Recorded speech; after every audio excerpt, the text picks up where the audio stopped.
So I first saw Julian's work online. We're big social media users, and we use social media for the gallery. And I saw Julian's work online, and I was immediately mesmerized by it because I had no idea what I was looking at. And I wondered if it was painting or mixed media or sculpture. That led to a conversation with Julian to say, can you bring your work in? And when he brought it in, it never answered any questions. It just presented me with more questions, because these were paintings done on aluminium with the hand of the maker apparent in them in terms of composition and form and color, but they were also made with a machine. And that completely fascinated me, on 4 mil thick aluminium sheeting, and using a router, then filling it with resin, and then painting a composition through that and on top of it. And what makes it really fascinating for me is I love when I come across art that I don't know how to place. I don't know how to put it in a context. It's not, in many ways at first glance, when I saw them on Instagram, I thought, well, this is obviously kind of formal abstraction. When I saw them in person, my brain did a bit of a fizz. I didn't know how to place them. It's almost like 21st century futurism. And they felt very, very relevant to the time that we live in. But that presents a problem as well, because then you have to make sense of them when you're looking at them. And that frizz, that frisson that happens when you look at work like that is really what I'm in the art business for. That's why I have a gallery. It's not that these things might be commercially viable and fly them out the door. It's what are they adding to the conversation of the culture in this country and around the world at the time we're living in.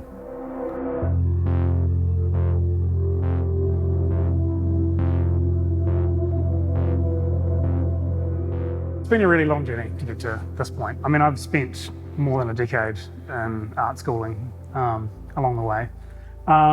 So I've just come out of a PhD through Elysium School of Fine Arts at the University of Auckland.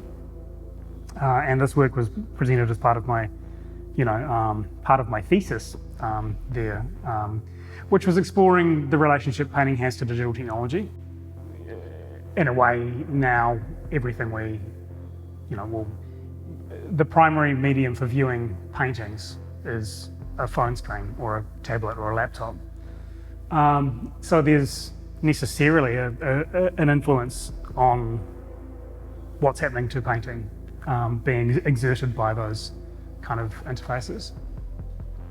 So this work was sort of developed as part of a long research process, and I was really interested in how digital technology was shaping images, but also how it was a sort of a transformative kind of agent for painting. So I was interested in finding a means in which digital technology could be hardwired into painting, in a sense. So the parallel that I've drawn is with sort of modernist painting. It was hardwiring industrial technology into painting. So when you look at the classic painters of sort of modernism, the Mondrian, Robert Ryman, those kind of figures, that they were working with materials that were coming from increasingly industrial processes. And the shift towards abstraction in their painting was a direct response to the fact that cameras could create likenesses to the observable world much quicker and more efficiently and more cheaply than painters could. So in a parallel to that, I sought to find a way of weaving digital technologies into painting at a level which is sort of beneath the image or behind the image. And I had arrived at this sort of process through some experimentation of using a CNC router to cut into an aluminium plate and cut a design into that, which is sort of at a level behind image. It's kind of right in the substrate of the work. There's this kind of embedding of a technological process.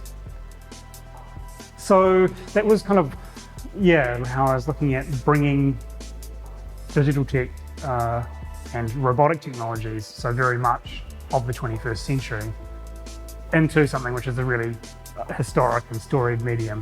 Painting has this incredibly ancient history. I think it's, the conversation, this work is very much of the, painting of the sort of the Western tradition. So, European art is its whakapapa, or its heritage, if you will. Yeah, and that history really stretches back, the Lascaux caves, 30,000 years or so. That's probably the, the genesis point of painting in the Western tradition, at least. So there's this, huge layers and layers and layers of history behind painting. So when you're looking at trying to do something very contemporary or future-leaning even, there's this huge sort of back catalogue that's also present to the process.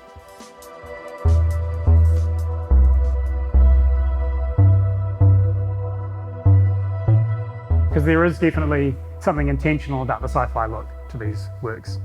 I think the materials lend themselves really well to that, as to the designs. But I mean, they're kind of geometric designs that aren't necessarily anything. There's nothing intrinsically sci-fi about those. But I was definitely engaging that sort of visual lexicon. I think there's a sort of certain likeness to portals or doorways or modules or things that you would see on a sci-fi film set or TV show. So this is very much a conversation between machine and the handmade. So I think that something that I found really interesting about this process was sort of seeing the fact that the tool marks that the router leaves are they have a kind of a resonance with brush marks or done by hand, like carved with a tool. They relate to those processes, even though it's a sort of a robotic machine that's actually making the work. And I think that's part of why I saw it as having this sort of relationship to painting, which was really interesting. But it's very precise in a way which probably defies the kind of the human hand. I think you'd have to be an extraordinarily skilled carver to get that level of precision. But that machine process contrasts, I think, really interestingly with what happens when you take a brush, a very simple tool, and apply paint by hand. Yeah, so there's always kind of interesting things that go in there. But I think a thing about those marks that the tool leaves in the plate is there's something that I've found audiences, people coming to view the works, have found so much room within them for interpretation. So people relate them to tribal art, they relate them to sort of Islamic architecture, Celtic pattern making, all kinds of different resonances. I've had interesting conversations with people who come from a psychoanalytic background about what the marks mean and how they're sort of open to interpretations. So the show is on now and finishes Sunday, the 7th of February. Now these works don't look as good in digital format than they do in person. So please come along to the gallery. We're open Thursday, Friday, Saturday and Sunday, 11 till 5 p.m. each day. And I'm very happy to introduce you to them and show you around. See you soon.